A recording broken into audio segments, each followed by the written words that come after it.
RMC, l'after-foot. Thibaut Giangrande. Salut tout le monde, comment ça va? La Coupe du Monde des clubs sur RMC, sur DAZN. Vous le savez, comme chaque jour, focus sur l'un des 32 clubs en lice. Aujourd'hui, club historique. Porto, messieurs, dames, double vainqueur de la Ligue des Champions, mais qui galère ces dernières années. Seulement 3e de son championnat cette saison. Le club du président Villas-Boas n'a pas brillé non plus en Europe. Analyse de la saison, projection sur cette Coupe du Monde des clubs avec aujourd'hui notre spécialiste du foot portugais, notamment Nicolas Villas-Boas d'ailleurs. Ouais, tiens. Salut Nico. C'est que pour aujourd'hui, ça va? Ouais. Aucun lien avec André. Non, lui il a 2 ailes, moi j'en ai qu'un. C'est ce qui distingue les nobles de la populace comme moi. Les nobles ont combien de ailes? Ils en ont 2. Souvent ils se différenciaient des, Ah oui. en mettant deux consonnes. Voilà. L'homme du peuple, Nicolas Villas. Voilà. Et Rémi Dumont avec un T. Un seul T. Ouais, c'est voilà. ce qui différencie rien. Ouais, ce qui différencie personne. Journaliste RMC Sport. Merci les gars d'être là. 3e du championnat, je le disais, derrière Sporting et Benfica, comme la saison dernière. Éliminé en barrage de Ligue Europa par la Roma. Éliminé tôt des coupes nationales. Juste une super coupe du Portugal au palmarès en début de saison. Est-ce qu'on peut dire que la saison de Porto est une nouvelle saison cata? Ouais, pas réussi. T'auras pas la Ligue des Champions l'année prochaine. Elle avait bien débuté. Parce qu'au Portugal, il faut être premier pour être directement qualifié. Ouais. Deuxième, en Ouais, passant non, mais par déjà, les il faut être barrages. premier pour que ta saison ne soit pas foirée. Si tu t'appelles Porto, c'est Benfica ça. ou Porto. Ouais. Non, ou Sporting. Mais la Super Coupe, donc la saison, elle va ouvrir avec ça, avec Victor Bruno, qui était l'adjoint de Sergio Conceição, qui avait été nommé comme entraîneur principal. Première expérience en tant qu'entraîneur principal. Déjà, ça avait été un psychodrame parce que Sergio s'était senti trahi par son adjoint, etc. Ça avait fait couler pas mal d'encre. Match de déglingué, il faut une remontada, enfin bref, contre le Sporting, match de fou furieux. Et après, ça a commencé à devenir un peu tendu dans le vestiaire, etc. Et puis, Martin Anselmi, un entraîneur argentin arrivé en cours de saison. Et là, tu termines 3e. Tu es quand même très, très loin du Sporting et du Benfica. La saison, elle a été dure quand même. Ouais. Elle a quand même été dure. Ouais. Dur simplement, pas cata. Bah, si, moi je dirais Cata, puisque justement c'est Porto, ils ont un standing. Enfin, au Portugal, comme tu disais, si tu termines pas premier, c'est compliqué, mais là, tu termines 3e, donc c'est encore plus compliqué. Donc j'ai envie de dire que c'est Cata.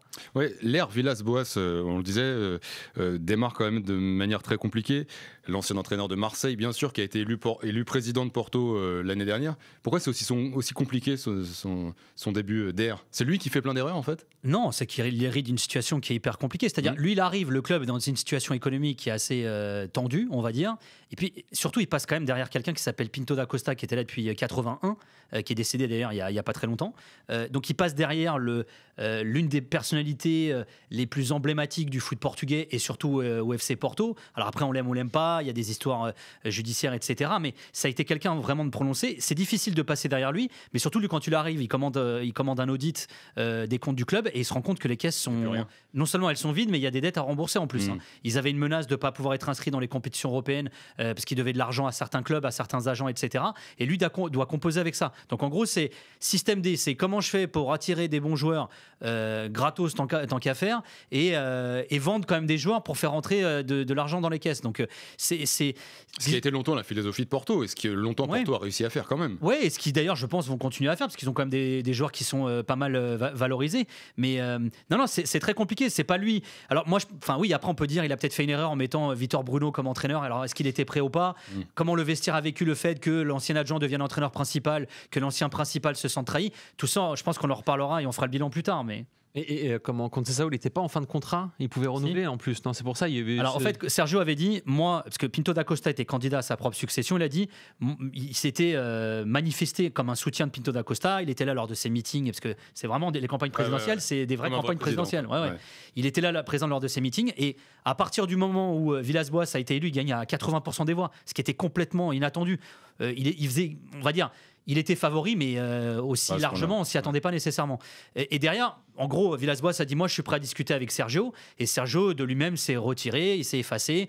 Pep également, d'ailleurs, hein, il a pris sa retraite suite à ça. Il avait lié son avenir aussi à Pinto da Costa. Et finalement, voilà. Donc, tout ça pour dire, c'est vraiment une page qui se tourne en réalité à Porto, là, depuis quelques semaines. Et est-ce qu'elle va mettre du temps à se tourner? Est-ce qu'il y a un plan à long terme, à moyen terme? Est-ce que vous diriez quand même que Porto, là, c'était l'an zéro, il a fallu remettre à plat, faire l'audit, etc. Et que pour les supporters de Porto, la saison qui arrive, forcément... je pense que ça va prendre du temps. Là, ils se sont lancés dans un projet de nouvelle académie, nouveau centre de formation, qui d'ailleurs était un un point de désaccord entre Pinto da Costa et la candidature de Villas-Boas. Ils n'étaient pas d'accord sur le lieu et l'endroit où le faire.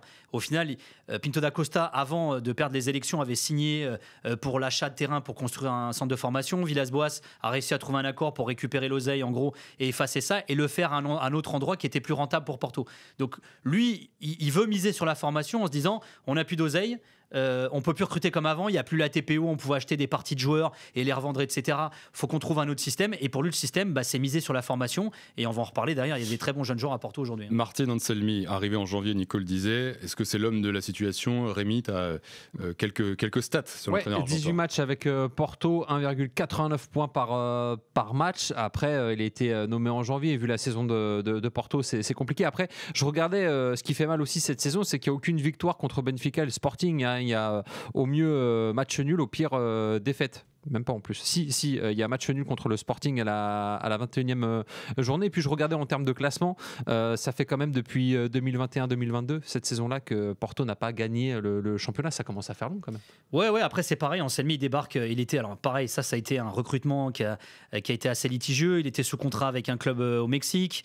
Villas-Boas avec Zubizarreta, qui était déjà avec lui à Marseille à l'époque où lui il était entraîneur, qui en gros a cette espèce de rôle de DS également à Porto.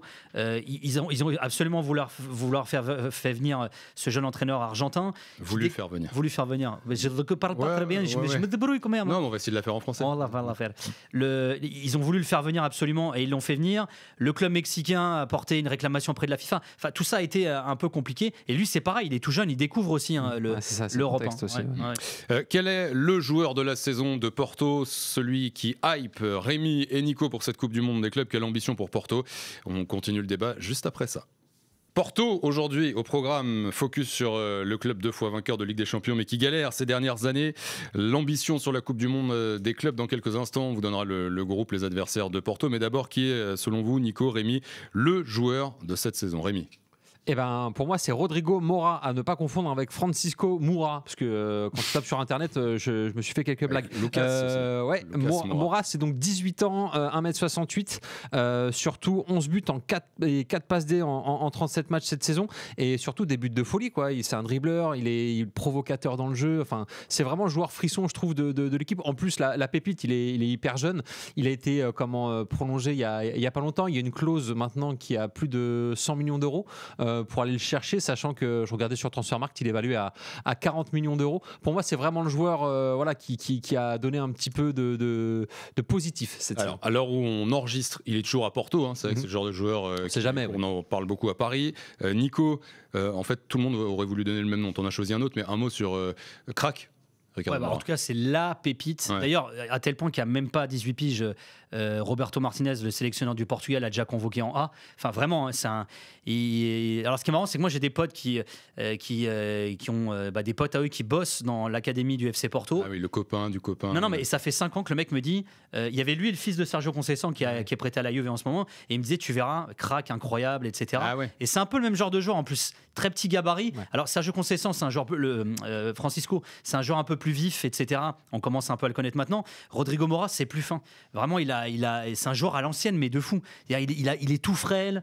T'as limite. Est-ce que justement, c'est pas ça qui risque de poser problème? Parce que c'est vrai que des joueurs d'1m68 tout frêle. Moi, mon joueur préféré, il mesure 1m59, donc c'était Rui Barros. Samaritano. Non, mais il est pareil, formé au FC Porto. Mais c'est vraiment, il a ce côté. C'est notre époque. Hein, mais t'as raison de le dire, c'est vraiment un joueur frisson. C'est vraiment, il a tout pour lui, ce gamin. Alors à voir après, est-ce que physiquement, il faut pas qu'il s'étoffe un peu, mais en tout cas, Villas-Boas a dit très clairement. Nous, il faut qu'on le garde, il faut qu'on capitalise sur le gamin. Il est encore jeune, il a 18 ans à peine. On veut continuer de profiter de lui et qu'il continue de profiter et de grandir avec le club. Quoi. Alors, est-ce que les copains, des voisins t'ont parlé de Samu? Bien sûr. Alors, Samu qui est arrivé. C'est ton joueur de la saison. Disons pour moi, après Ricardo Mora. Rodrigo Mora. Non, on va y arriver. Il est arrivé en cours l'été dernier. International chez les jeunes de l'Espagne, il était joueur qui appartenait à Grenade, il avait été formé là-bas notamment aussi, et c'est vrai qu'il a tout explosé, et pareil, à tel point que Luis de la Fuente, le sélectionneur A de l'Espagne, l'a appelé en équipe A. Comme se dire, On dit souvent que l'Espagne n'a pas de vrai numéro 9. Lui, c'est au contraire de Mora, c'est un joueur hyper athlétique, très physique, etc. Mais Luis de la Fuente l'a appelé quand même. C'est-à-dire, il appelle un joueur du championnat portugais et c'est pas un mec qui, en plus, est dans un club qui survole. Il convoque un joueur qui est 3e du championnat portugais seulement. Et c'est vrai qu'il a quand même fait une saison qui est hyper intéressante, Samu aussi. Alors, on parlait de Rodrigo Mora, c'est aussi c'est le joueur que tu as envie de voir sur cette Coupe du Monde des clubs, Nico, particulièrement. Ouais, puis tu as envie de le voir face à une autre adversité aussi. Ouais, quoi. Exactement. Tu as choisi quelqu'un d'autre, Rémi, un gardien de but. Ouais, Diogo Costa.